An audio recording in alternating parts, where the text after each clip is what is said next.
The Arkanids were apex predators among the stars. Their 8-limbed frames, armored exoskeletons, and bioplasma weaponry made them unstoppable in the galaxy's dark corners. Civilizations fell quietly, their populations harvested like cattle, their technology repurposed, their worlds stripped bare. The Arkanids didn't conquer, they culled. So when scouts reported a primitive, isolated blue-green world nestled in an unremarkable spiral arm, the High Brood hardly spared a thought. The humans, they said, had barely achieved rudimentary spaceflight, still fought amongst themselves, and their biology, soft, fragile, inefficient, posed no threat. The planet was logged for harvest. But arrogance is a blindfold, and the Arkanids have been blind for too long. The first wave of infiltration ships entered the Sol system under stealth, slipping past primitive sensor nets with ease. They set down on the Moon, on Mars, in the asteroid belt, forward positions for the harvest fleet that followed.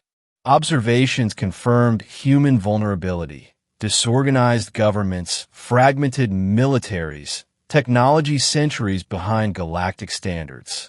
The Brood Queen herself approved the full operation. They expected fear.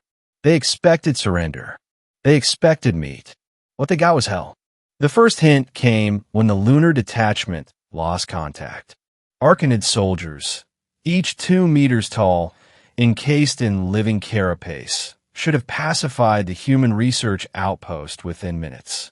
Instead, the outpost remained active, broadcasting garbled emergency signals in every direction. A recovery team landed to investigate. They found the Arkanid detachment, or what was left of it. Armor shredded, carapaces cracked like brittle shells, limbs severed, and eyes burned out by directed energy weapons. The human outpost was gone, but the message was clear. The Brood Queen dispatched more ships. This time, they sent in hunter-killers, biomechanical constructs designed for eradication. They scoured the Moon's surface, but found nothing. No humans, no installations. Only a single message carved into the regolith with what had to be industrial-grade lasers. "We see you." The Counterstrike began days later. Arkanid vessels patrolling the asteroid belt vanished from the command network. At first, the Brood assumed malfunction. Then they received fragmented distress signals, impossible weapon signatures, unconventional tactics, precision strikes disabling critical systems. The humans, it turned out, had learned from millennia of hunting each other. Their weakness was a lie. Their disunity masked an adaptability the Arkanids could scarcely comprehend. On Ceres, a colony ship intended to process the asteroid's resources was found gutted from within. Hull breaches suggested internal sabotage, but atmospheric analysis revealed something worse: engineered pathogens. The Arkanids' biology, honed over eons of evolution, had no defense against human biowarfare. The Brood grew cautious. They tightened formations, reinforced security protocols, deployed additional war fleets. But it was too late. Humanity had studied them, not through open warfare, but observation, data leaks, captured scouts, dissected corpses. The humans learned fast about Arkanid tactics, biology, even their hierarchical structure. And humans were good at one thing above all: making things that killed. The first manned human warships weren't sleek or graceful like Arkanid vessels. They were angular, brutal, bristling with railguns, missile pods, and directed energy arrays.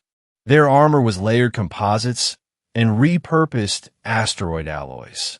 They didn't hide. They charged. At the Battle of Europa, a human fleet ambushed the Arkanid flagship group. The Brood expected their superior technology to prevail. Instead, they faced railgun slugs traveling at a fraction of light speed, cutting through shields and armor like paper. Missiles evaded point defense through sheer numbers.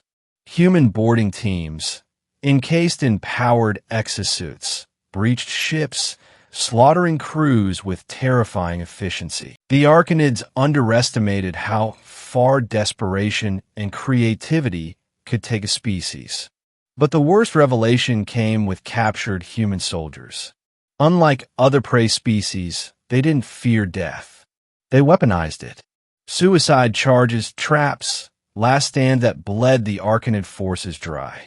They called it asymmetrical warfare. The Arkanids called it madness. The High Brood authorized full planetary assault. Their fleets darkened Earth's orbit, deploying millions of warriors. Their ground forces landed in coordinated waves. They met a world ready for them. Cities had been evacuated or fortified. Civilian populations had been moved underground. Earth's orbital space bristled with defense platforms. But even then, the true danger wasn't Earth's militaries. It was the humans themselves. Guerrilla tactics, underground resistance cells, remote-operated weapon systems hidden in every corner of every continent. Civilian engineers turned to soldiers overnight. Farmers planted explosive traps. Factories mass-produced drones and exosuits by the thousands. The Arkanids expected submission. They got insurgency. They hunted humans in jungles, only to fall victim to camouflage snipers and acid mines. They tried to occupy urban centers, but every alleyway, every sewer, every ventilation shaft became a potential ambush. Entire Arkanid squads disappeared. Their corpses later found mutilated, booby-trapped, or worse, missing entirely. And then came the real Counterstrike. Human orbital shipyards, hidden for years under electromagnetic stealth, revealed their products. Warships far beyond what intelligence had predicted. FTL-capable, armed to the teeth, powered by stolen, reverse-engineered Arkanid technology. The humans hadn't just defended. They had adapted, improved, and surpassed. The Sol system became a slaughterhouse for the invaders. But humanity didn't stop there. Captured Arkanid ships were retrofitted. Human engineers turned bioorganic vessels into steel nightmares. Entire fleets slipped past the Arkanid perimeter, striking supply lines, communications relays, and forward operating bases. Human Black Ops teams infiltrated Arkanid-controlled space, sowing rebellion among subjugated species, sabotaging infrastructure, and broadcasting a message of defiance across the stars. You hunted us. Now we hunt you. Panic spread through the brood. Their prey had become predators. The turning point came at the Battle of Proxima Outpost. It was supposed to be a forward staging ground for renewed attacks. Instead, it became a graveyard. Human fleets, commanded by veterans forged in Earth's fires, executed complex multi-vector assaults that overwhelmed Arkanid defenses. When the dust settled, not a single Arkanid ship remained. The Brood Queen called for reinforcements, but reports from across the galaxy told the same story. Human forces operating beyond Sol, coordinated strikes, puppet insurrections, covert assassinations of Arkanid leadership. The Predator's web was unraveling. Desperate, the Arkanids attempted negotiations. They had never needed diplomacy with prey before, but humanity had rewritten the rules. When the Brood Queen's envoys arrived, they were greeted by a delegation of human diplomats, not in suits, but armored combat exoskeletons, faces hidden behind mirrored visors, weapons at the ready.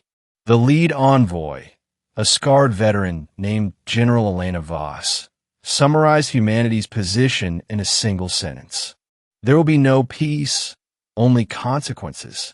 The humans didn't just repel the invasion. They took the war to the Arkanid homeworlds. Fleet after fleet of human warships poured into Arkanid territory. Stealth corvettes sabotaged breeding colonies. Orbital strikes shattered resource hubs. Human operatives turned the Arkanid hierarchy against itself, whispering lies, exposing secrets, fueling rebellion. The galaxy watched in stunned silence as the apex predators were driven back, world by world.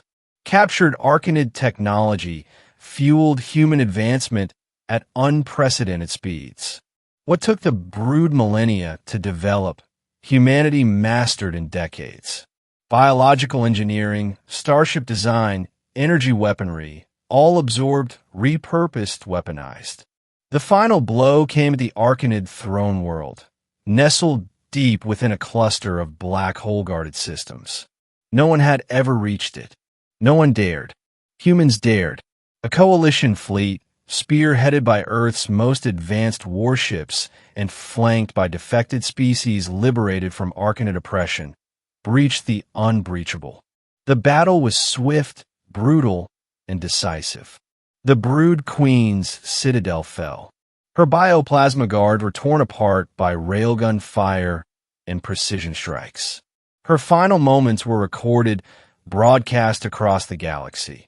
The once feared matriarch of the Arkanids brought low by the species they dismissed as weak, divided prey. In the aftermath, the galaxy's balance shifted. Humanity didn't claim dominion. They dismantled the Arkanid empire, liberated subjugated species, and established a new order. One built not on fear, but on deterrence. The message was clear. Hunt humans at your peril. In the shadows beyond explored space, other predator species took note. Some planned, some reconsidered, some fled. But one truth remained universal. The galaxy's apex predators had underestimated the most dangerous species of all, the one that made war an art, survival a religion, and revenge an inevitability. And humanity was just getting started.